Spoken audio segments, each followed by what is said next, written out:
Hello, the Irrational Skeptic here, and today I'm going to be doing a video on uh, a character analysis of um, a few anime characters.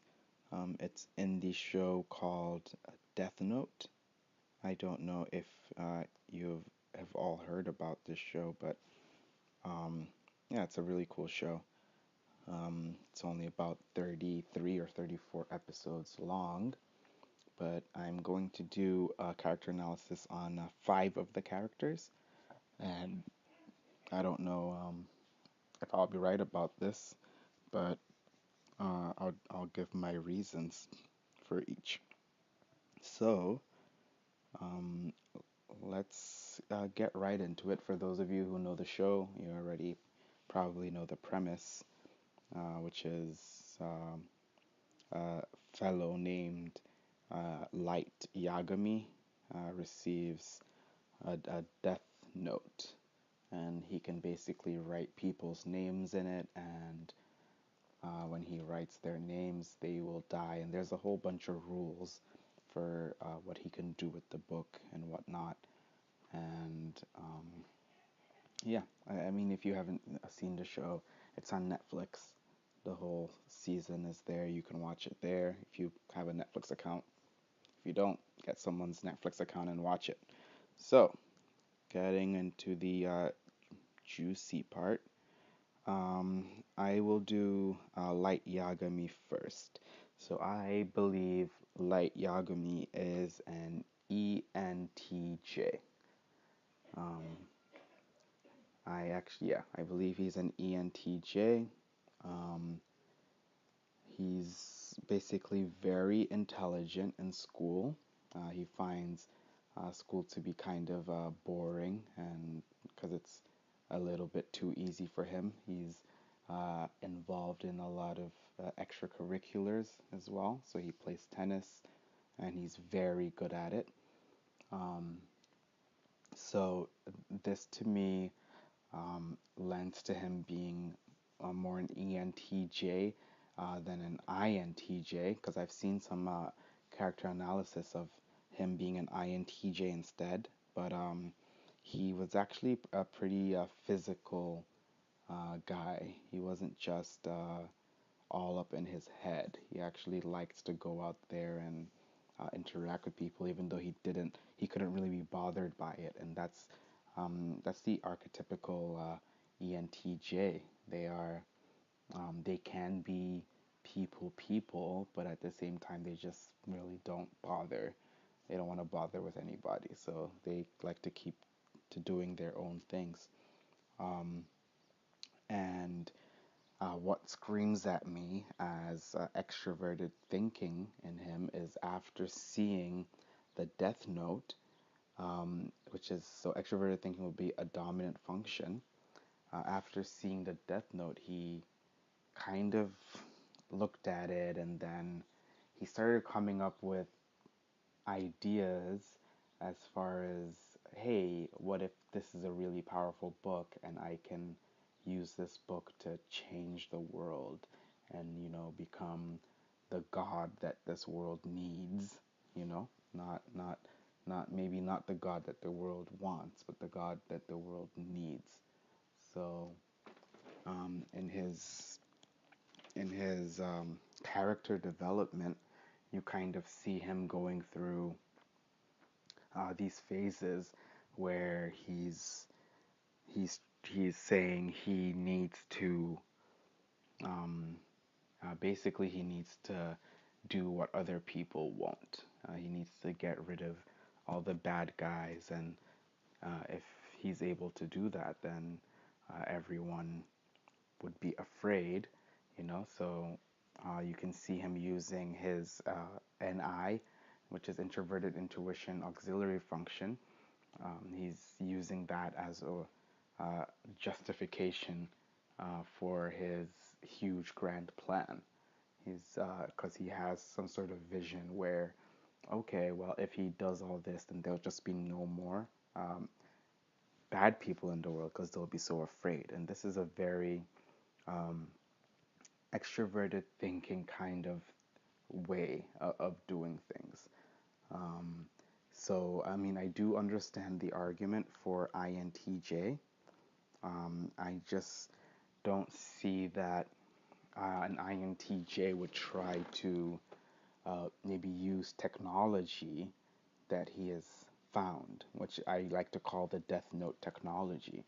Um, that he has so use technology that he has found to then base his whole uh, kind of life on. That's really more an ENTJ thing. They see something that really works and they just dig into it.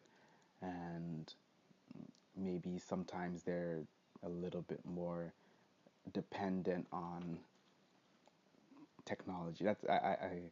I don't want to make it sound like INTJs don't like technology as well. They can actually also be quite into these things, but they will they will be a lot more um, covert about it, and at the same time, they won't take as many risks that you see Light taking in this show. He takes a lot more risks, which indicates extroverted sensing being a little bit higher than it would be for an INTJ.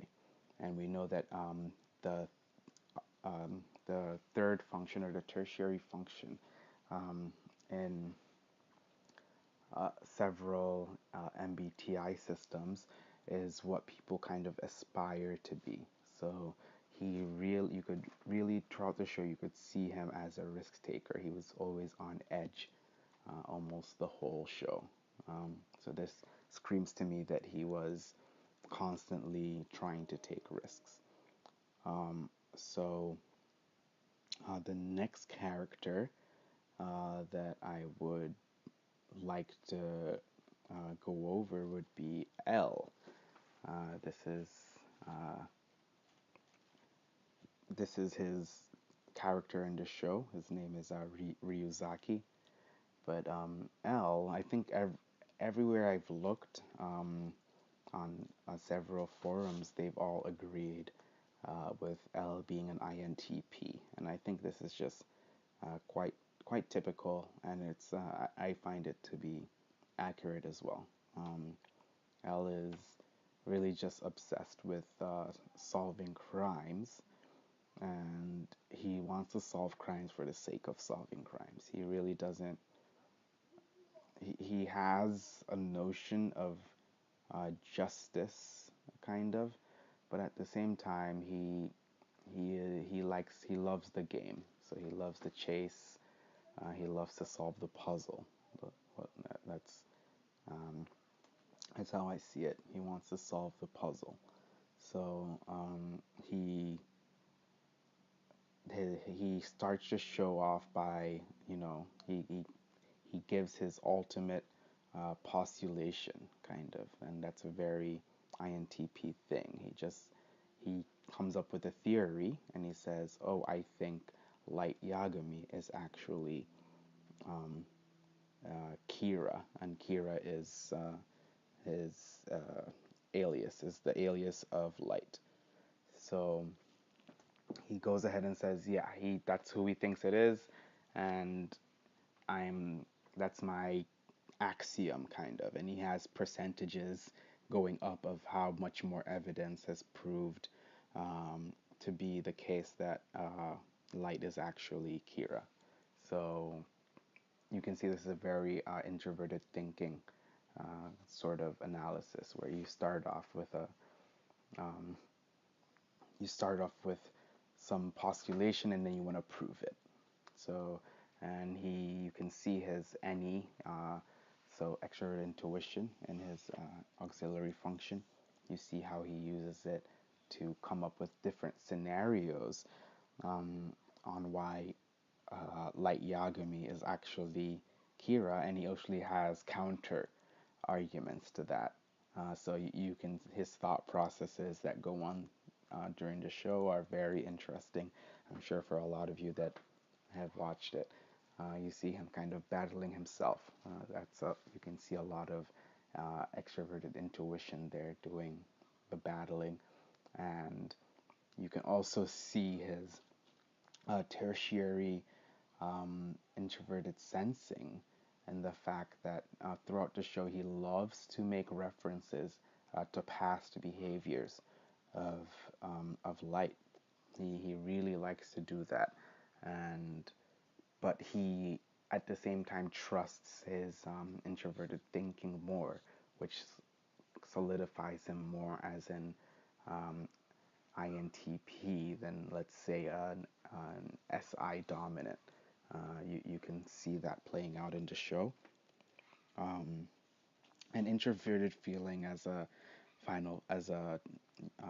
inferior function is just glaringly, it just shows he doesn't really care about convention. He sits on the chair with his feet on the chair while talking to police officers that are of higher rank, and he tells his butler to go get him stuff. Like, that's just classic INTP things. They don't really care about social conventions per se, and he happened to have a lot of resources on his hands. So I think that's kind of every INTP's dream: have a bunch of resources at your disposal, and then you get to, you know, play your little puzzles. So yeah, so I leave L as an INTP. Um, Misa Amane, that is Light's girlfriend in the show. I will leave her as an ENFP, actually. I think she's a very typical example of an ENFP, very idealistic. She had, uh, L had, no, Kira, sorry. Kira had ended up um, killing the people that killed her parents. And then she just swore an oath to help Kira in any way accomplish his dreams of getting rid of the world of evil, which is just that's a very ENFP thing. They will, you know, refer to their own moral landscape that they've created. In her case, she created this based on seeing how corrupt the world was, and then it affected her personally. So someone killed her parents. So that's as close to home as it gets. So she had the foundation off of that. And then she has NE as a dominant function, which is extroverted intuition. And she was able to see all the different possibilities of what could be done to, then get rid of evil in the world. And she saw light, like Yagami, and he already had a plan, so she didn't have to come up with one, and his plan just seemed like to be in line with, what she already built as an ethic for, hey, this is, the world is cold and this, and Light Yagami seems to have a very good plan to, take all the evil out of the world. This is classic, idealist, and then you maybe hook onto one idea. And she was also very flexible during the whole show, so she would, lie when she had to lie. Um, I'm not saying that NE users are liars or anything, but it's just, she knew how to play into the possibilities. And that's added to the fact that there was like also a relationship dynamic going on between her and Light. So she was in love with him, which I tend to find ENFPs, when they fall pretty hard. I think that's just FI users in general.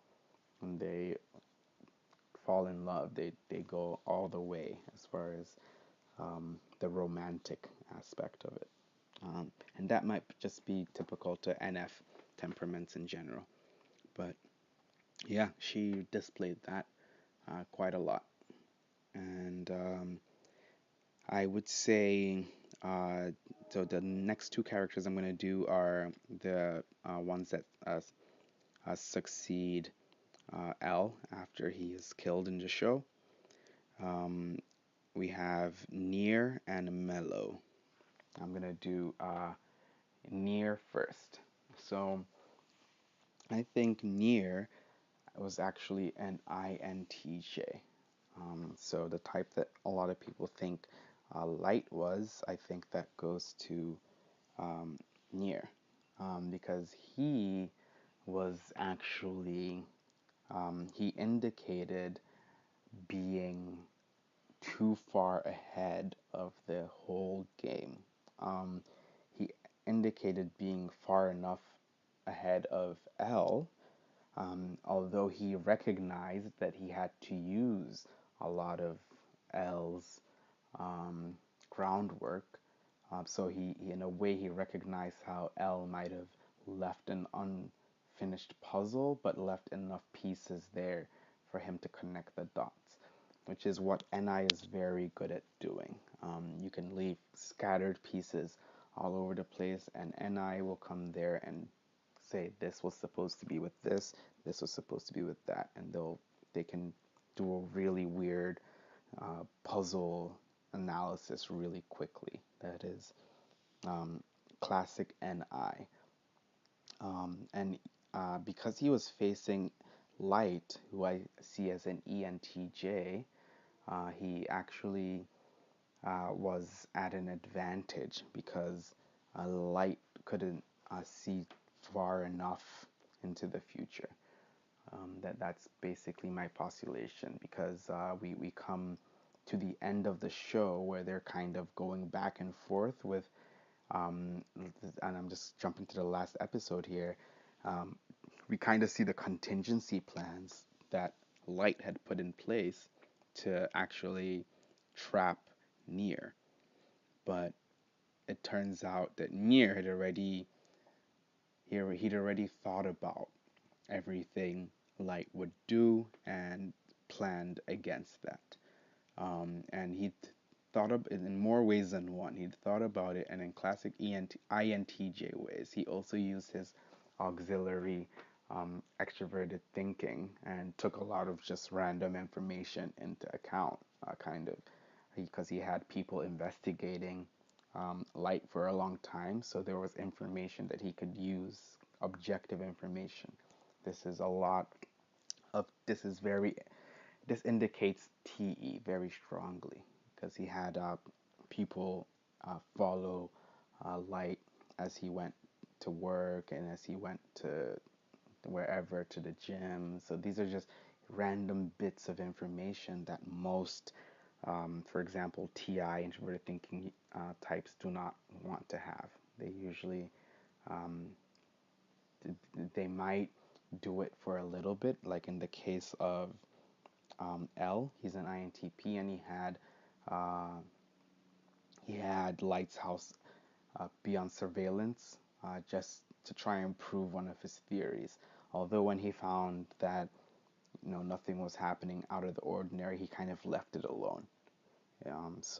But Nier ended up using a lot of the random information on his own surveillance to actually end up trapping Light at the end. And his third function would be introverted feeling. You can kind of see that a little bit. He's very peculiar in the way that he's he's more attached to the fact that the the fact that the fact that he is competing with his brothers L and Mello. He's very attached to that idea, and he wants to outclass all of them. And this is an introverted feeling. Um, as a tertiary function, it's showing because he really just thinks he's better than them, and he thinks he should have been chosen to be the top, candidate to go out into the world and solve crimes. And I think he just saw himself as generally better. Although he, at the end, he does kind of recognize um, L's very intricate web that he kind of tied as far as to give evidence points that he could then use to connect the dots. So L drew a web, but L didn't really know what he was getting at, but he was just kind of intuitively drawing the web, which Nier was able to then come out and recognize the web, um, which he was then able to just connect the dots. I think that's the scenario that happened with them. And uh, lastly, we have Mello. He he was the other brother. I would leave him as an ESTP. I do think he may have been an ISTP. This one's a little bit harder for me. Um, Although his recklessness leads one to think ESTP, he took a lot of risks during the show and very carelessly a lot of the times, but he did it. You would see some sort of, calculus behind it. So that's why I think ESTP. I more so think ESTP because he would be he would more easily just kill people and try things out, and he had like a legion of people that he would order around, and he really didn't care what happened to them. I mean, it's not that all ESTPs are like this, but the way they do their strategy, I think they usually take into account worst case scenarios. So, and he had kind of people under him, so he saw them as his underlings, which, to be frank, if you have underlings, then they should be more disposable than you, because if you're disposed of, they all break up, and if one of them is disposed of, it doesn't affect the whole as much. So, as for kind of ESTP leading style, I think that's how they envision things. Um, And yeah, you could also see, another reason I put him there as ESTP, when you go down to his third function, which would be auxiliary, no, sorry, tertiary extroverted feeling. Um, Mello really did have a kind of he cared about the three of the brothers. He cared about him, Nier, and L, but in a way that he wanted them to win. And I see that as very extroverted sensing looping with extroverted feeling.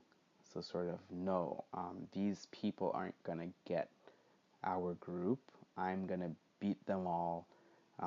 And I'm going to, even if I have to sacrifice myself, I'll make sure that in the end we win, which is extroverted feeling kind of thing. That the group should win, and in this case, the group was the three brothers. So he had a very tight connection to the brothers, and so I really do think he would have been an ESTP. It shows in his inferior being introverted intuition. He was not as far-seeing as Nier, which he kind of showed his contempt for, um, in the way he interacted with Nier. Kind of, yeah, he had that, yeah, you think you know everything, but you know what? I'm gonna go my own way.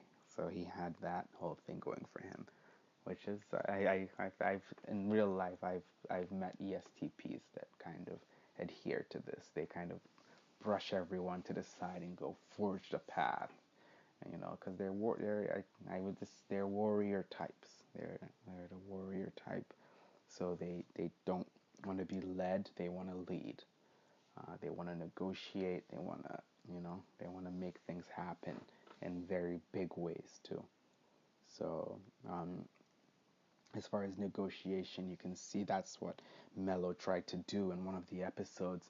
Yeah, he tried to negotiate the Death Note by getting Light to come to a unspecified location and go through a whole puzzle to get into his hidden location, and he had that whole strategic thing going for him, which indicates his TI um, um, as an auxiliary function. And yeah, I mean, those are the characters that I wanted to go through. You guys can let me know in the comments if you agree with what I've said about each of the characters from Death Note. Maybe you think they're another type. Maybe you agree or you don't agree. Let me know. And I think that will be the end of this video. The Irrational Skeptic signing off.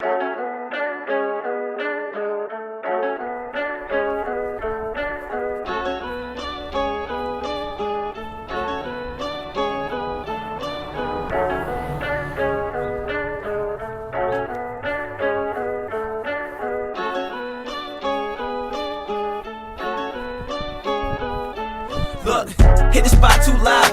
I need a piece of the pie. Me and her, we vibe. I'm trying to keep it alive. Get up, get out. I gotta get mine. Got my seat and recline. Westbrook when I drive. Hit the spot too loud. I need a piece of the pie. Me and her, we vibe. I'm trying to keep it alive. Get up, get out. I gotta get mine. Got my seat and recline. Westbrook when I drive. Get to the bag. I need to get to the bag. They know what that about. You see the drip? Hold up, ayy. They know what that about. He loving his ex, but I'm hitting his ex. That's what he mad about. Dash after I smash, now she mad. What is that about? I ain't talking about shoes. Shorty give me spit shine. I let them talk. They say my name. They throwing shade, big blinds. Shorty valid, gotta have it. She a 10, big dime. Flavor Flav. When it come to moves, I'ma do it big time. Hit the spot too loud. I need a piece of the pie. Me and her, we vibe. I'm trying to keep it alive. Get up, get out. I gotta get mine. Got my seat and recline. Westbrook when I drive. Hit the spot too loud. I need a piece of the pie. Me and her, we vibe. I'm trying to keep it alive. Get up, get out. I gotta get mine. Got my seat and recline. Westbrook when I drive. Breaking it down. I'm running it up in my van shoes. I'ma drown. She getting wetter than a damn pool. I go crazy up in her box. I'm a damn fool. She giving me top. She know how to bop like a dance move. She making appointments just for the D. She never cancel. I beat it up. Then it's Brody turn like a handle. Artists want beef, then put it on wax. No candles. Skipping stakes, going out of town on a random. Hit the spot too loud. I need a piece of the pie. Me and her, we vibe. I'm trying to keep it alive. Get up, get out. I gotta get mine. Got my seat and recline. Westbrook when I drive. Hit the spot too loud. I need a piece of the pie. Me and her, we vibe. I'm trying to keep it alive. Get up, get out. I gotta get mine. Got my seat and recline. Westbrook when I drive.